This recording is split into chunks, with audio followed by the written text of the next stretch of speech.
آپ نے بتایا تھا علم نافع کا، ایک ہے علم لدنی، ان دونوں میں مطلب کیا فرق ہے واضح؟ قرآن کریم فرقان حمید میں آیہ مبارکہ موجود ہے کہ من لدنا علما، یہی ہے بھائی حافظ، کیا ہے پوری پڑھو، من لدنا علما، تو لدن کا مطلب ہوتا ہے پاس سے، تو علم لدنی اس علم کو کہا جاتا ہے جو علم اللہ تعالیٰ اپنے فضل سے عطا فرماتا ہے اور بغیر کسب کے عطا فرماتا ہے۔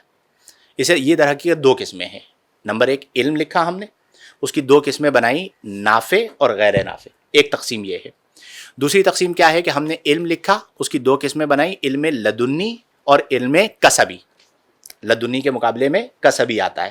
اب علم کسبی اس علم کو کہا جاتا ہے جو بالکسب حاصل ہو، یعنی آپ یہاں پر آ رہے ہیں، یہاں پر بیٹھ رہے ہیں، کتاب پڑھ رہے ہیں، عبارت تیار کر رہے ہیں، اس میں آپ کسب کر رہے ہیں، جیسے آپ روزی کماتے ہیں تو کسب کرتے ہیں نا، تو یہ علم کسبی ہوتا ہے۔ ایک علم وہ ہوتا ہے جو اللہ تعالیٰ محض اپنے فضل سے عطا فرماتا ہے، عطا اسی کو فرماتا ہے جو اس کا اہل ہوتا ہے، اور اہل بھی اسے اللہ تبارک و تعالیٰ بناتا ہے، تو وہ جو علم ہوتا ہے وہ علم لدنی کہلاتا ہے۔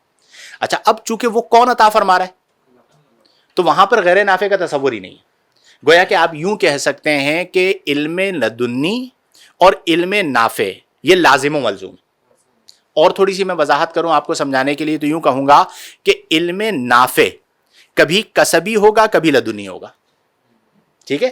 اگر اللہ نے اپنے پاس سے عطا فرمایا ہے، کسب نہیں کیا، تو وہ علم نافع لدنی ہو گیا، اور اگر آپ نے اس کے لیے کسب بھی کیا ہے تو وہ پھر علم نافع کسبی ہو گیا۔ رحم فرما میرے مولا۔